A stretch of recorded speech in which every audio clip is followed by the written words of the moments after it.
Yo, what is up, y'all? Willie Beeman here, getting ready to bring you guys a 2K17/2K18 video. So in today's video, this is going to be basically going over the Sharpshooter and Stretch Big builds for 2K17, and then we're going to do a lot of theorizing and looking at 2K18 based off of the news and theories that are out there right now. So if you guys are thinking about making a Sharpshooter or a Stretch Big for 2K18, this video is going to be all about you. So basically what I'm going to start out with is going over the builds for 2K17 for the Sharpshooter and the Stretch Big, and then we'll kind of go into a lot of other things. So basically the only difference between the Sharpshooter and Stretch Big builds in 2K17 is going to be the badges. So for a Sharpshooter, you actually get mid-range Deadeye, and for a Stretch Big, you get Pick and Popper. So those are the only two badges that actually flip in and out. So basically the only other differences are going to be your size and your wingspan and things like that. So going into the best builds for 2K17 for Sharpshooters, number one is going to be probably the 6'2 Sharp, especially for Park. It'll probably be a little bit different in Pro-Am, and that's another thing I'm going to cover is a lot of the different things between playing 2s, 3s, 4s, and then going into Pro-Am as well. So 6'2 Sharpshooter is going to be probably the best build in the game, hands down, I would say. Mainly just because of the speed boosting. It makes a huge difference being able to speed boost and being able to hit all kinds of shots from anywhere on the court. It was a deadly build. This was probably... Sharpshooter was probably the most deadly build in 2K17, especially in the park. Whenever you move over into Pro-Am, it's probably up there for top 2, top 3 builds for sure. Every team needs at least 1 or 2 Sharpshooters, sometimes even 3 Sharpshooters on their team. Not a lot of teams ran Stretch Bigs in Pro-Am, but Stretch Bigs were also viable in the park as well.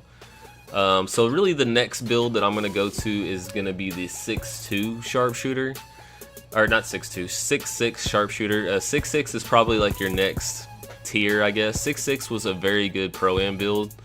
It was definitely good in Park as well. It was a very balanced build for running the 2, especially if you had like a speed boosting Sharp or a Playmaker on your team that could really ball handle for you.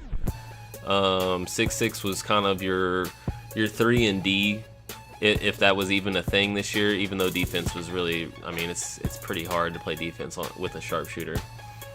And then the next best build is going to be the build that I ran most of the year, and that's going to be your 6'10 Sharpshooter / 6'10 Stretch. So I ran with the 6'10 Stretch Big almost all year, and there was huge advantages to this.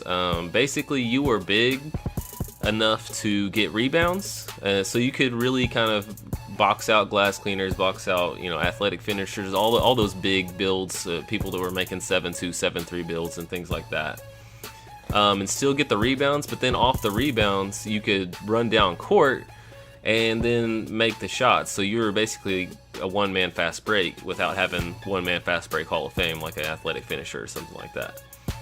So 6'10 Stretch Big, 6'10 Sharpshooter was a really good build, probably second best build of the year behind the 6'2 Sharp. And then last is going to be your 7'2", like 7'3", your really big Stretch Bigs. Those were decent builds, definitely decent in Pro-Am just because they could snag and everything.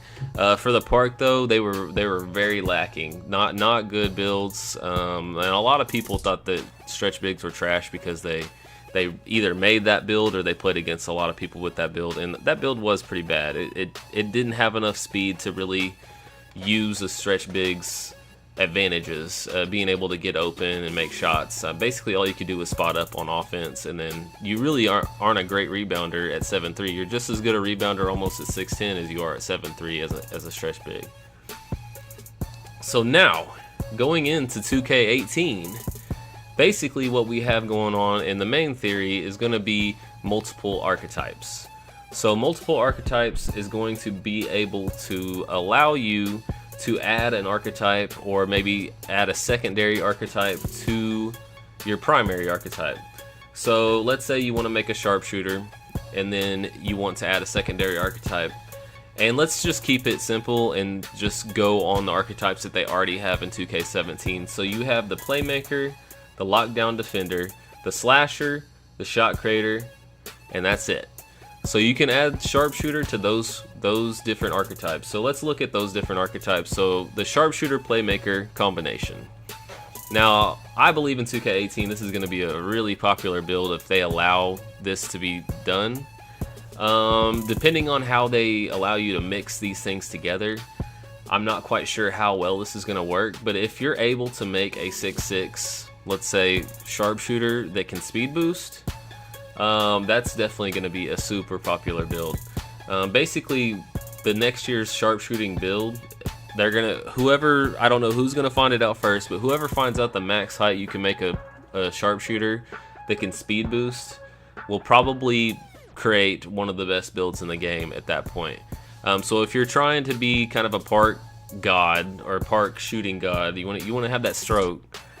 Basically, you're gonna combine the Sharpshooter Playmaker and then figure out what's the top height you can be to be able to speed boost. Now, if they take speed boosting out of the game, then, you know, everything off to the side, you know, you can make it kind of any height you want. But speed boosting is definitely like one of those things that you really need to pay attention to in the park, especially if you want to really be effective as a guard.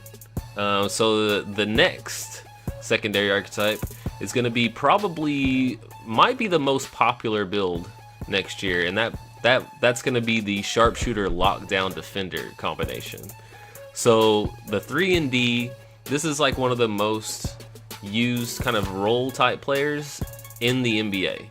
3&D, I mean, there's been all kinds of championships won by people with 3&D players on their team. I mean, you look in the history books, and this is definitely something that I think 2K really wants to replicate and make a good build. And I think Lockdown Defender is going to be a good secondary archetype for basically any archetype. And that's probably something that I might look at, is the 3&D player, just because really I like my Sharpshooter, but he has terrible defense, and that's really the only thing lacking off of him, just because I take defense really seriously.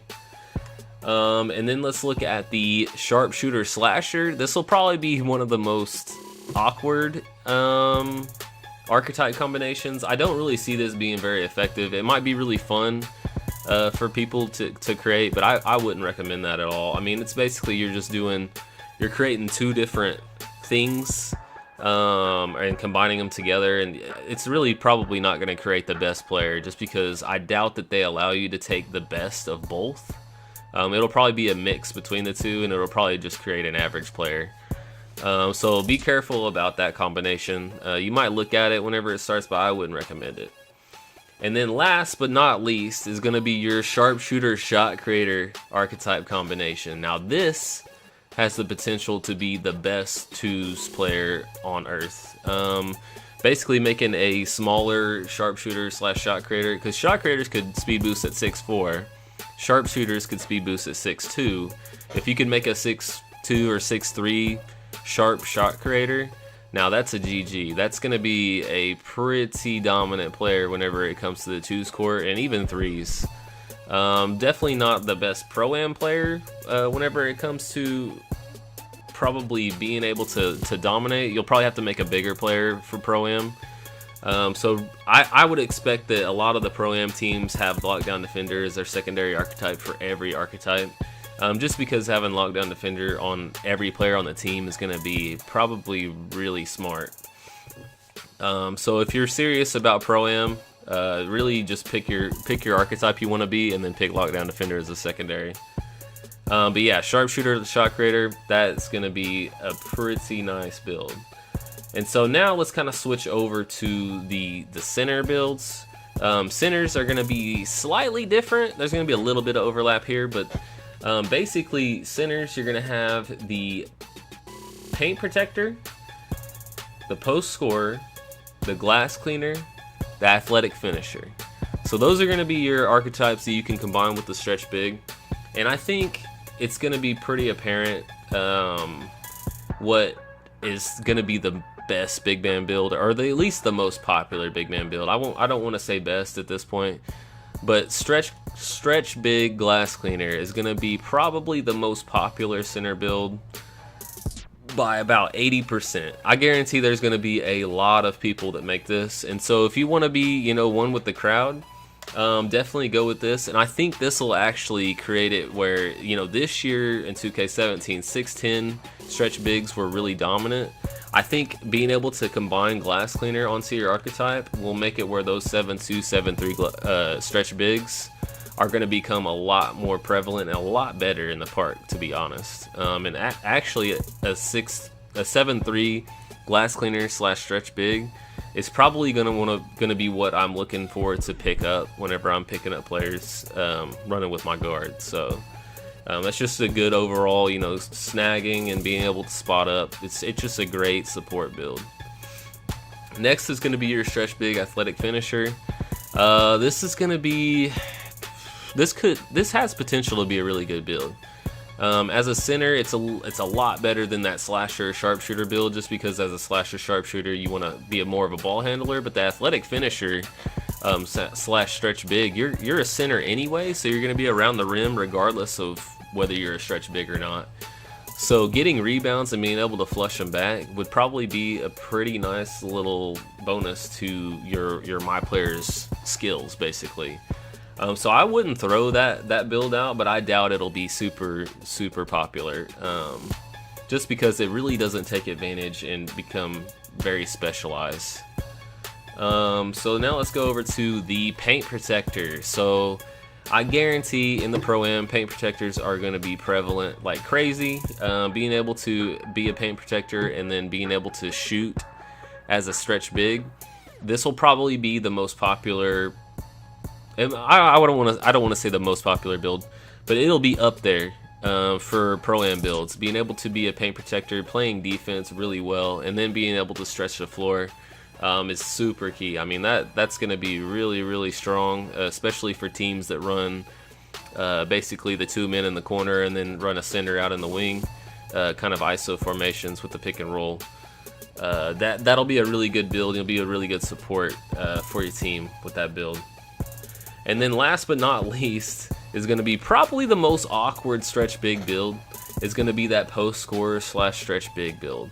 That I don't know exactly how you could really make this work, but I know it's got to be possible. It might be one of the best twos builds, to be honest, too, because with it being make it take it, you really don't need to be a glass cleaner. But being a post scorer, you could probably cheese some buckets here and there, especially if you get a bad matchup where you get like a point guard on you or something like that. You can take advantage of them. So that's really going to be all the builds. Another thing to keep in mind whenever you're looking at this is how they do the badges next year. No one really knows how that's going to work, and honestly, if they just give you the Hall of Fame badges from 2 different archetypes, so let's say you get the stretch big and paint protector combination, you're able to get defensive stopper, rim protector, and limitless range and catch and shoot all on Hall of Fame.